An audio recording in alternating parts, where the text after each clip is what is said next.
Hi viewers, we are going to Vijayawada to Kanyakumari.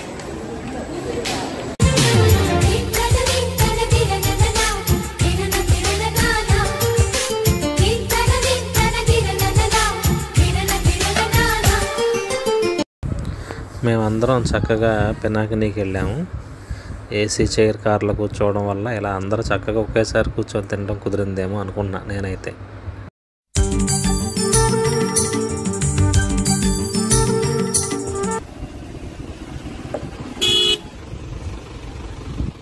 మనం ఎక్కడ ఉన్నామంటే ఎగ్జాక్ట్గా ఇండియాకి చిట్ట చివరన ఉన్న రైల్వే స్టేషన్ కన్యాకుమారి టౌన్. ఇదంతా స్టేషన్ లోపలి భాగం ఇలా ఉంటుంది. చూడండి, బాగానే ఉంది, అంత ఇబ్బందిగా ఏం లేదు. ప్రజెంట్ కన్యాకుమారి స్టేషన్లో వర్క్ జరుగుతుంది. వర్క్ అయిన తర్వాత ఇంకా బాగుండొచ్చు. కన్యాకుమారిలో మేము స్టే చేసిన హోటల్ మెలడీ పార్క్.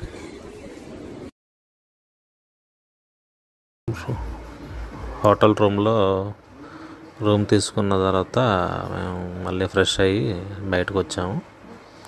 బయటకు వచ్చిన తర్వాత టిఫిన్ చేయాలి కాబట్టి వెతుక్కుంటూ టిఫిన్కి వెళ్తున్నాం అన్నమాట. మా వాళ్ళు ఇవన్నీ ఈ బట్టలు ఆరేయటం మాత్రం మానరు, పాపం వాళ్ళకే తప్పదనుకో, మేమే ఊరుకోము. తీసుకున్న రూము లోపల భాగం అన్నమాట. ఇలా ఉంది రూము, పర్లేదు, బాగానే ఉంది. టీవీ, ఏసీ, బాత్రూము, ఒక బెడ్. రూమ్కి ఒక 5గురు మాత్రమే అలౌ చేశారు. రూమ్ రెంట్ వచ్చి పర్ డే 24 hours 2000 తీసుకున్నారు. నాకు మాత్రం బాగానే ఉందనిపించింది.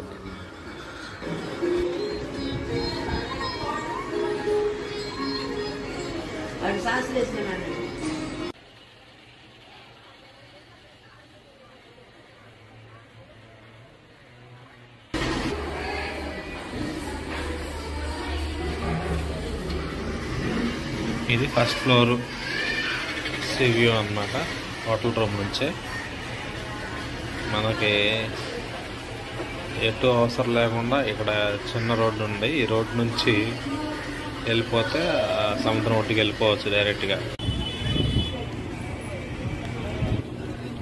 హోటల్ దగ్గర నుంచి చూస్తే సీ వ్యూ కనిపిస్తుంది, ఇలా కనిపిస్తుంది.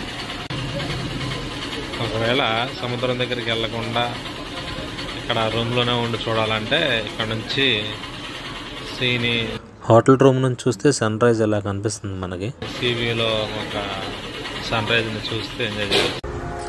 కన్యాకుమారి పొద్దున్నే సీవీ చూడటానికి పొద్దున్నే వచ్చాము.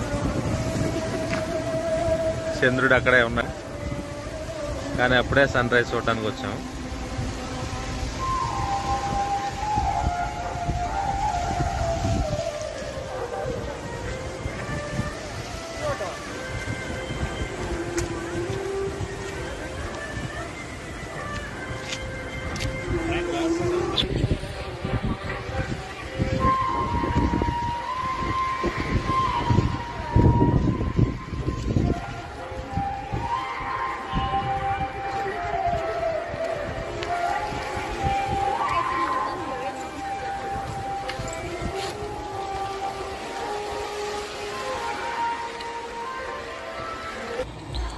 ఈ కొన్ని ఫొటోస్ సన్ రైజ్ కోసం వెయిట్ చేస్తున్నప్పుడు తీసిన ఫొటోస్. సన్ వ్యూ చూడటం కోసం పొద్దున్నే ఫ్యామిలీతో కన్యాకుమారి వచ్చేసాం. చూడండి ఎంత వ్యూ, ఎంత బాగుందో.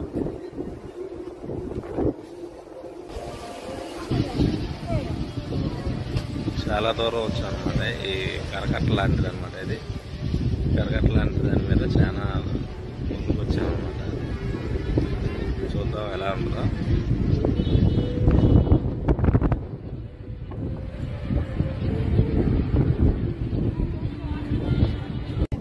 ఇప్పుడే సూర్యుడు వస్తున్నాడు చూడండి, చిన్నగా కనపడ్డాడు ఎక్కడో పాపం. సన్ రైజ్ మాకు ఆకాశంలో మబ్బులు ఉండటం వల్ల అంతగా అనిపించలేదు. కొన్ని టైమ్స్లో ఇంకా చాలా బాగుంటుంది.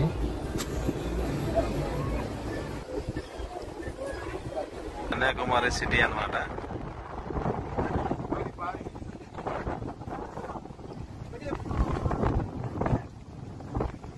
పొద్దున్నే సూర్యోదయం అలా నీళ్ళ నుంచి వస్తున్నాడు అనమాట.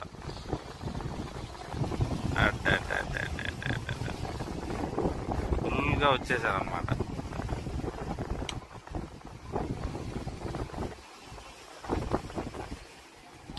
చూడండి ఎంతమంది,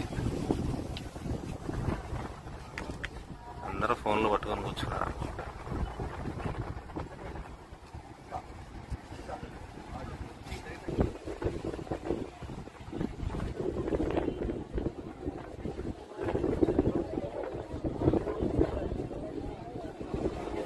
బాగున్నారా?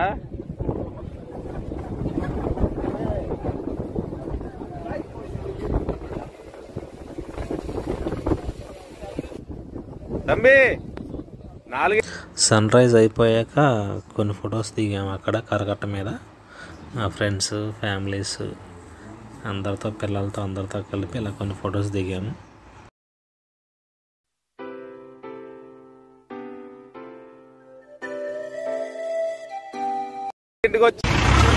రాక్ టెంపుల్కి వెళ్ళడం కోసం వెళ్తున్నాము.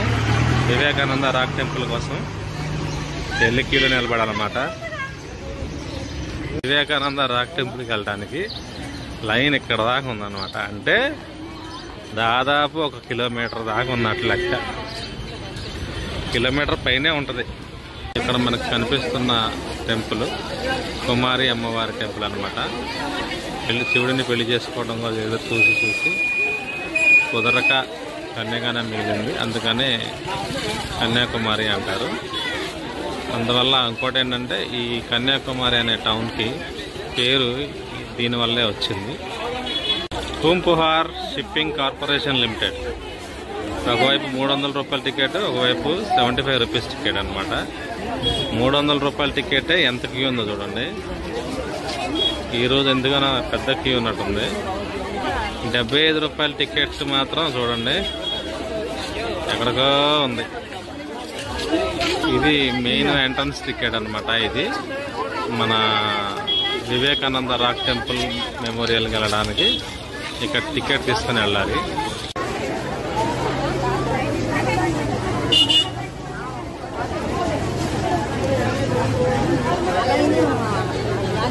రోడ్డు వెంబడి ఈ గవ్వలతో చేసిన ఐటమ్స్ అన్నీ అవైలబుల్గా ఉంటాయి.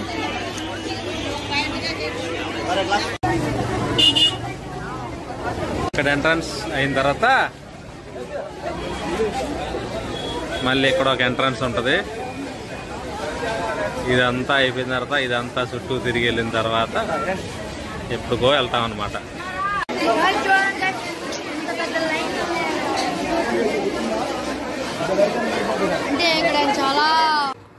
మాకు దగ్గరగా లైన్లోనే 4.5 to 5 hours పట్టింది.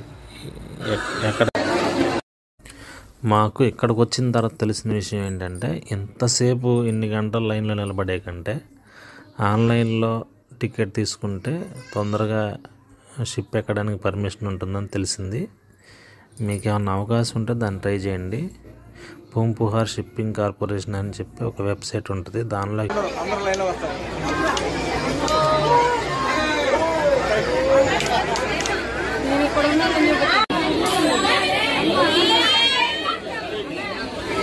ఫైనల్గా చాలా బాధలు పడిన తర్వాత లైన్లో షిప్ దగ్గర చేరుకుంటున్నాం అన్నమాట. షిప్ దగ్గర చేరుకొని షిప్ ఎక్కిన తర్వాత ఒక 10 నిమిషాల్లో ఆ స్టాచ్యూ దగ్గరకు రీచ్ అవుతాం అన్నమాట షిప్లో. వీళ్ళంతా మా ఫ్యామిలీ మెంబర్స్, మా ఫ్రెండ్స్తో కలిసి వెళ్ళాము. మా వాళ్ళందరూ పాపం ఎంతో ఎక్సైటింగ్గా ఎదురు చూస్తూ షిప్ ఎక్కడానికి వస్తున్నారు. చూడాలి ఎలా ఉంటుందా ఏంటా అని. ఫస్ట్ టైం కాబట్టి అందరూ ఆత్రుతగా ఎదురు చూస్తున్నారు. చూడాలి మరి.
దండం పెట్టుకుంటావా?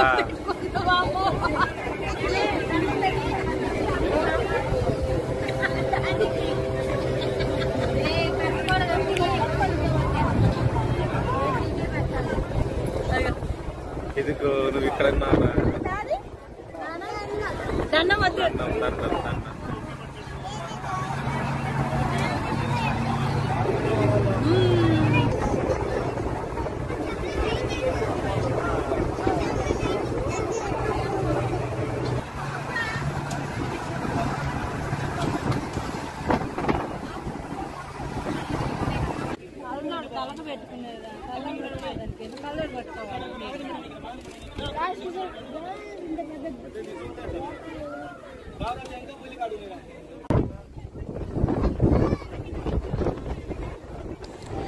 ఇది శ్రీపాద మండపం. పక్కన కనపడేది వివేకానంద రాక్ టెంపుల్. ఇటు పక్క తిరిగితే glass bridge and Tiruvallur statue అన్నమాట. ఇది వివేకానంద రాక్ టెంపుల్ అన్నమాట. మనం ఎన్ని ఫొటోస్ దిగినా గుడి బయటే దిగాలి. లోపలికి కెమెరా అలా ఉండదు. మనం బయట ఉన్నంతసేపు కింద కాలుతానే ఉంటుంది. రాయి స్టోన్ కాబట్టి మధ్యలో వైట్ పెయింట్ వేసి ఉంటుంది. దాని మీద నడిస్తే కొంచెం సేఫ్గా ఉంటాము. లేదంటే కింద స్టోన్ కాబట్టి కాళ్ళు కాలుతూ ఉంటాయి. జాగ్రత్తగా నడవాలి. చెప్పులు కూడా ఉండవు మనకి.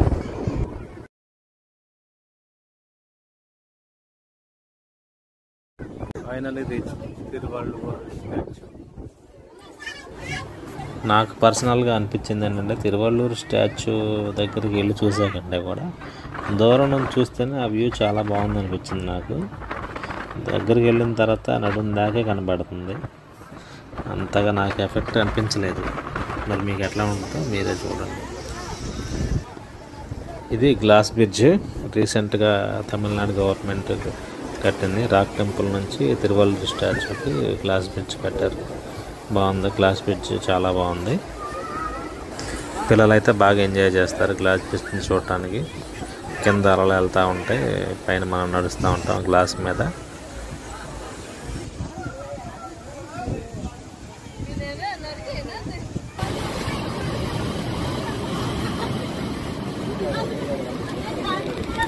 ఇది ఫుల్ వ్యూ అన్నమాట. Tiruvallur statue, glass bridge, Vivekananda rock temple full view అన్నమాట ఇది.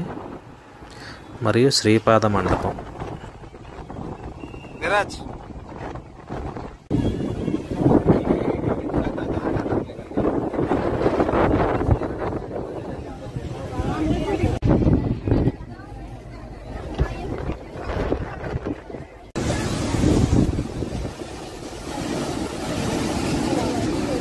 ఇంతటితో తిరువల్లూరు స్టాచ్యూ ప్రోగ్రాం అయిపోయింది మాకు. కన్యాకుమారిలో ఇదే సరౌండింగ్లో త్రివేణి సంగమం అని ఒకటి ఉంది. ఈ కుమారి అమ్మవారి టెంపుల్ పక్కన సందులో వెళ్తే ఒక త్రివేణి సంగమం అని 3 సముద్రాలు కలిసే ప్లేస్ ఒకటి ఉంటుంది. ఇక్కడ నుంచి చూస్తే మాత్రం Tiruvallur statue, Vivekananda rock temple బాగుంటుంది. అక్కడ సముద్రం యొక్క అలలు కూడా బాగా వస్తుంటాయి. పిల్లలు చక్కగా నీళ్ళతో ఆడుకుంటూ ఉంటారు. ఈ ప్లేస్ మాత్రం నాకు బాగా నచ్చింది. వీటిల్లో